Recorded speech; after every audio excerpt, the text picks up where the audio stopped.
The COVID-19 pandemic has people around the world adapting to a new normal. Massive shutdowns and new work-from-home policies have many Americans reimagining life as remote workers. So this week, More in Common is on the move, exploring this new reality and what it means for the future of American life. Why do people decide to pick up and move? Push factors can be anything from natural disasters to economic calamity, to pull factors like desire to be closer to family. Where do they decide to settle? This is Detroit. For this particular house, I paid $2,100. Wow. And what about those who never settle at all? A digital nomad is someone who uses the internet to earn money online while having the freedom to travel and to live anywhere in the world. All that coming up on More in Common.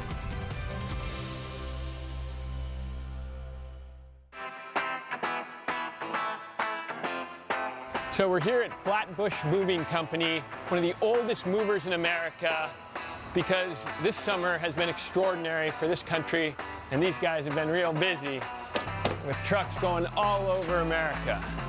Hey guys, looking forward to this. Top three most stressful experiences in a person's life. Number one, the obvious death.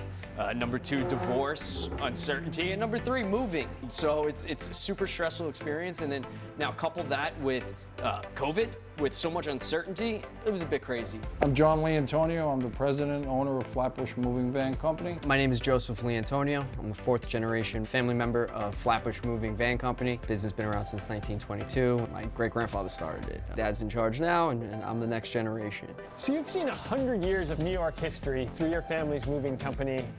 What has COVID done to the city and the line of work you're in? Well, it's been a lot more volume leaving the city, a lot less volume coming in. People are moving up their plans a couple of years for people looking for retirement. People want to just go home to their families in different states. And the whole work from home experience now, if you're living in the city and you have a small apartment and you're working from home every day, you want to get a bigger place. You want to get some space to stretch out. You want to get out. The summer's always busy, and this summer, no exception, busy. But it just keeps going. A lot of younger people moving out, going home to live with mom and dad, putting their things in storage. I did that. Until things, clear out, waiting to see what happens. It's been a big increase, and most of it has been out of town. And where are the people moving to that you've seen? Everywhere. 2 from Massachusetts we have coming, 3 for the Carolinas, Florida. Florida's always a popular one, but now we're getting Idaho. Everywhere out of here. Pick a place. All different neighborhoods, all over the city. People are getting out. You get excited when you hear somebody's just moving to another street in Manhattan. Oh yeah, New York to New York, I'm like, thank you for not leaving. Because you know what? We live here. This is my home. I'm not leaving. We've been here for 100 years. I hope to be here for another 100. And if everybody leaves the city, then who are we gonna move? After 9/11, everybody left downtown Manhattan. A couple of years later, everybody went back. Supply and demand, prices were great then. People are gonna come back. We still have a ways to go, and we're gonna brave the storm, but I have no doubt that we'll be back sooner or later. John and Joseph were kind enough to let us tag along this morning on one of their moves. And we're going to start, though, by looking back at American migrations throughout history. Migration has always been a big factor in U.S. history. When we think about large-scale migrations throughout history, they're usually triggered by any number of push-pull factors. And those push factors can be anything from natural disasters to economic calamity, to pull factors, which also include things like desire to be closer to family, economic opportunity, so on and so forth. With the pandemic and with people being able to work remote, with technology really presenting an alternative, what we're seeing is this inclination for people to leave the city. Consistent with what we've seen in other moments in U.S. history, the most significant migration in U.S. history is perhaps the Great Migration, which took place in 2 waves after 1900, in which you witnessed the mass exodus of African Americans out of the South into communities in the North and West. In the case of African Americans in the aftermath of the Civil War, there was limited economic opportunity and rampant violence. And all these things are fueling African Americans to think about how they might find new opportunity outside of the confines of the South. We tend to think about this in terms of the movement of people from one space to another, but it also occurs in the mind in terms of what people imagine is possible, what they're willing to do in order to achieve what they see as the next logical step, not only in their own human progression, but what they see for the society as a whole. So in this sense, migration isn't just about the physical movement. It's also about what happens to a society and culture intellectually. One of the great byproducts of the Great Migration is the Harlem Renaissance or the Black Renaissance, which is this flowering of Black artistic and intellectual culture. In this flowering of culture, what you see are African-American artists and writers and entertainers really redefining the cultural landscape. That really comes as a result of this meeting of the old with the new. And that's one of the exciting things that we can talk about in terms of migration, is that it tends to be a period of growth and renaissance, really rebirth. It does require a great deal of resiliency. And what you see are people who are really willing to kind of reimagine their whole landscape, what they've known and what they expect in terms of being able to make that move. It also tends to impact the culture in terms of what happens in a particular area and how that area is impacted by the newcomers. And there's always a little bit of tension. Right now, like we're kind of experiencing this nationally. It's really an opportunity to tackle those things that we're unhappy with, which is, again, what we associate with the African-American Renaissance, the Black Renaissance, that they were tackling racism, they were tackling inequality, and they were doing so with a larger hope of reimagining a society that was more fair, that was more equitable, that was more just. We all have that friend who threatens to move to Canada if the presidential election doesn't go their way. 9 times out of 10, they're bluffing. But this one woman decided to make the move, and she hasn't looked back since. You know, you always hear, like, if such and such happens during an election, I'm going to move to Canada. I tell my friends all the time that I found my American dream by moving to Canada. So I've been in Canada for a while now. It's been about 12 years, I think. So the motivation was George W. Bush was president. I was around 22 or 23. I just finished my master's degree. I realized once I had my master's degree that actually was kind of like a golden ticket out of the United States, because under the NAFTA agreement, a librarian, which was my profession, was recognized as one of the professions in which you can move to either Mexico or Canada under the NAFTA agreement at the time. I had the job interview in January, and I was in Canada in February of 2007. Not just as easy as like crossing the border, and when you do have to fill out all the paperwork and apply. The things that I thought I could get in the States by, if you just try hard and work hard enough and pull yourself up by your bootstraps, like, you'll get a good job. And in Canada, there are issues, a lot of issues and a lot of things, but it doesn't seem to be as scarcer, like, access to resources that's in the United States. And there's more of a safety net for people who are struggling. Like, you build up this thing, like, only go to the doctor if you're really sick, if you don't have insurance especially. It takes a while to get used to, if something doesn't seem right, just going to the doctor. And there's not like long waiting lines or anything. Even during the pandemic, actually, the healthcare I've received has been amazing. Like, we've been hit hard by COVID as well, but we've had support systems in place. Like, in the States, there was, the money that came through once. In Canada, people can apply for what's called the CERB benefit if they lost their job, where it's like a bi-weekly payment that you get. There's access to things like pension, paid holidays, educational stipends. People can take 18 months parental leave if they want and not have to worry about not, making money. When you graduate, yeah, you might have a little student loan debt, but it's not like hundreds of thousands of dollars that myself or some of my friends have. And I find there's more social safety nets like that here for people.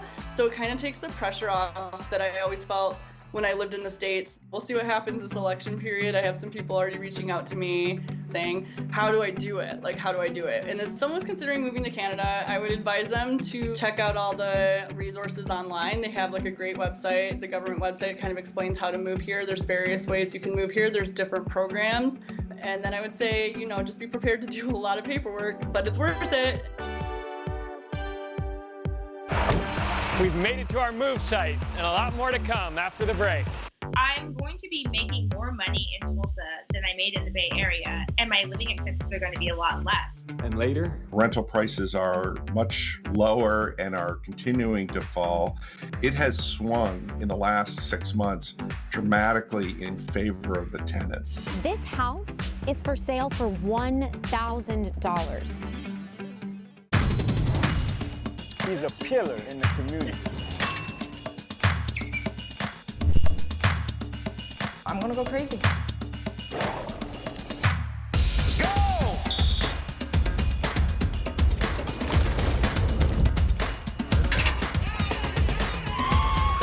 Get it.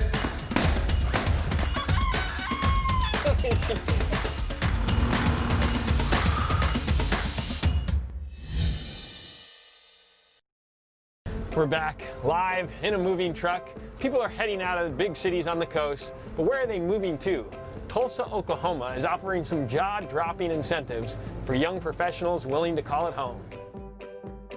The Tulsa Remote Program is giving everyone who participates $10,000 to move and work from Tulsa for a year, which is incredible. I mean, I'm going to be making more money in Tulsa than I made in the Bay Area, and my living expenses are going to be a lot less. So Tulsa Remote is a really unique program that offers remote workers from across the country the opportunity to make Tulsa their home. See everything from program developers to systems analysts to business consultants to product managers to product developers to product leads, everything across the gamut. I really can't imagine myself going back into an office because I really enjoy working remotely. I'm going to have a complete life upgrade. I'm going to be able to live in an apartment that is nice and for less than I'm paying now for a bedroom with 4 roommates. Goodbye, house.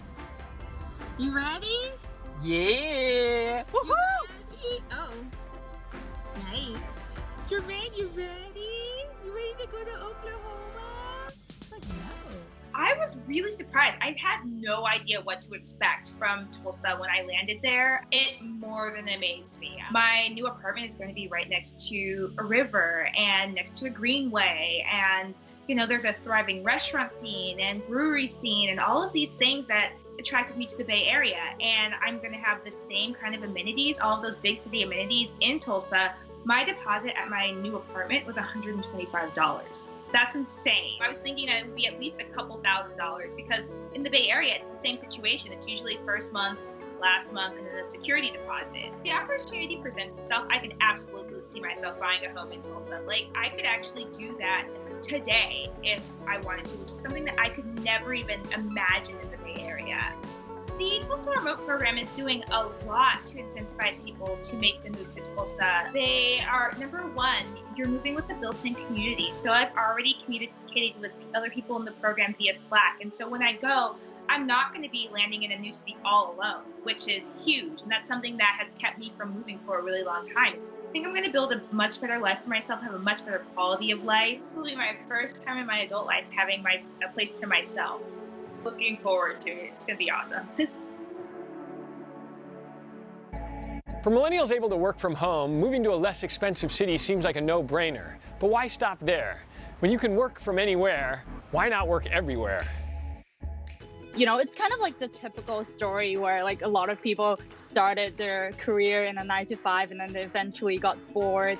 Hi guys, I'm Joanna and I'm a digital nomad. What exactly is digital nomad? Well, by definition, a digital nomad is someone who uses the internet to earn money online while having the freedom to travel and to live anywhere in the world. So I used to work in an office, a very traditional, like, you know, the 9-to-5. I felt very, very trapped. Every day was just really repetitive. And, you know, like going to work from 9-to-5 and then came home, watched Netflix. I just felt like it wasn't fulfilled. And I've always wanted to travel. So I talked to my boss. I was like, hey, you know what? I just need to switch the environment a little bit. You know, eventually I convinced them I could have done everything just like how I would do it in the office. And they're like, okay, well, let's give this a go. I'm about to get out of my bed and get my day started. Let's go. The first country that I visited when I first started to work remotely was Uzbekistan.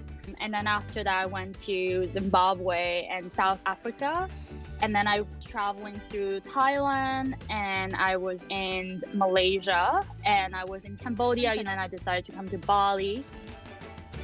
It's really, really affordable, especially if you have clients from one of those major cities like Toronto, Sydney, New York, and take that salary or take that income to live in places like Southeast Asia, like Indonesia, Thailand. You can really, really get a lot out of your dollars. With equivalent of less than $5 I got myself some pretty decent lunch. Especially right now, you're not only able to live a better life, but you're also helping the local economy as well, because the local people here are honestly suffering because of the lack of a tourism. So with the digital nomad visa, you are able to stay for up to a year. it is possible to work remotely, especially, because of the pandemic. Another thing that I really appreciate about being a digital nomad is that we are able to design our own schedule. So we don't have to always stick to the 9 to 5 typical working hours. So yeah, just the freedom aspect of it is very attractive to a lot of people. I'm just really living on how I feel. I don't really have a set schedule. It's all about the lifestyle. Housing and rent prices have been on the rise for years in major cities like San Francisco and New York. But is more affordable housing on the horizon? Let's find out. New York City, since the beginning of time, has had a shortage of housing, and so that has essentially created a much higher cost housing stock. What's happening now is that vacancy is at the highest we've tracked in more than 14 years. It's over 5%. Rental prices are much lower and are continuing to fall. It has swung in the last 6 months dramatically in favor of the tenant. After the dust settles on this crisis, we're still left with Zoom. And what that has essentially done is made the tether between work and home infinitely longer. And as a result, we're seeing housing markets like Aspen, Colorado booming. So there's going to be a recalibration of what housing means in proximity to work. Since the financial crisis, the emphasis largely has been on new urbanism and the growth of cities, walkability. And as we learned over the last decade, is that the cities got too expensive for the creative class as it was originally intended. Rental prices have increased several multiples of what wages have grown. We had several years ago passed what I call the affordability threshold, and all of a sudden you're in the small apartment and you can't go to cultural events. You're afraid to take public transportation, which is super convenient pre-COVID. All those benefits that would offset the small size living space no longer exists. So the decision on top of the affordability crunch became much more immediate. And so it is increasing the opportunities for people to get either more space for the same dollar or to cut their housing costs, which I think is good for the city. But in addition to that, we also have mortgage rates that are flirting with all-time record lows, and that provides an interesting set of places you might consider living that weren't even on the table pre-COVID. A good friend of mine who has been a lifelong resident of Brooklyn, loves the city, just bought a home in the suburbs of Connecticut, and he moved from a 1,200 square foot 2-bedroom apartment with his wife and 2 kids to a 4,000 square foot house on 2 acres. We're going to see the suburbs benefit over their city counterparts, but not to the degree that we're seeing right now. I think this is somewhat of an overcorrection, and over the next couple of years, we're going to end up somewhere between where we are now and where we started pre-COVID. Coming up. More and more people are starting to move here. Why? Because it's affordable. My baby bought me a house. Okay.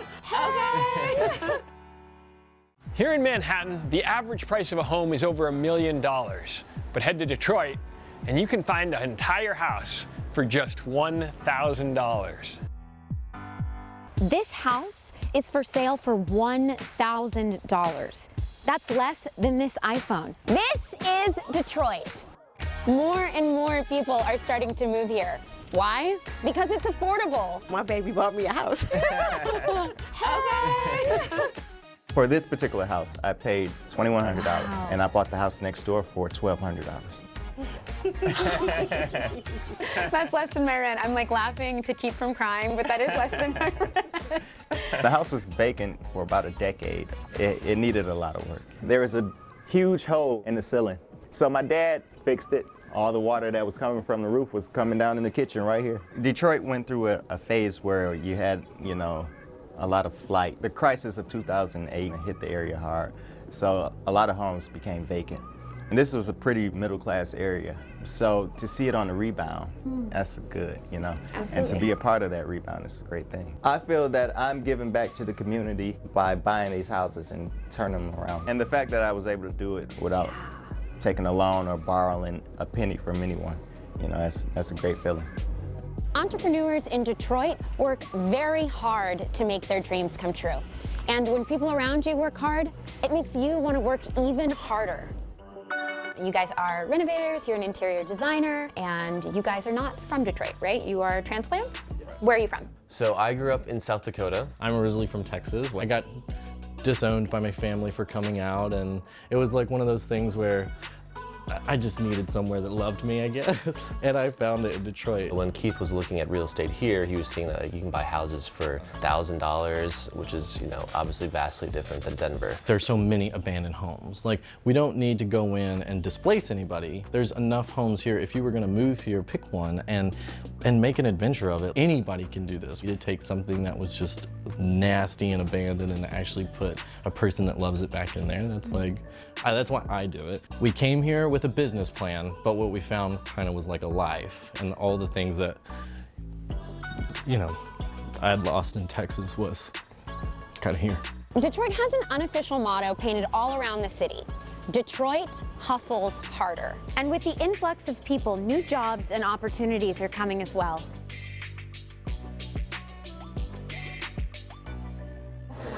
Tell us what exactly the Detroit Land Bank Authority does. We have just under 90,000 properties altogether. So 90,000 properties.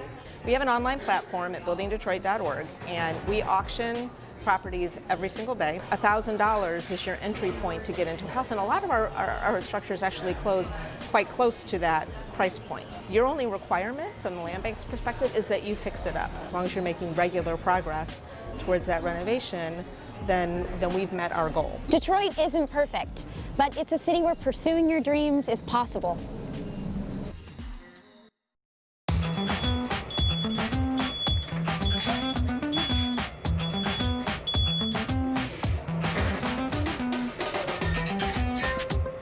Thanks so much for watching our show today, as we recognize just how many people are on the move right now and how much this country's changing. For a lot more of this show and others, check out the Localish Network.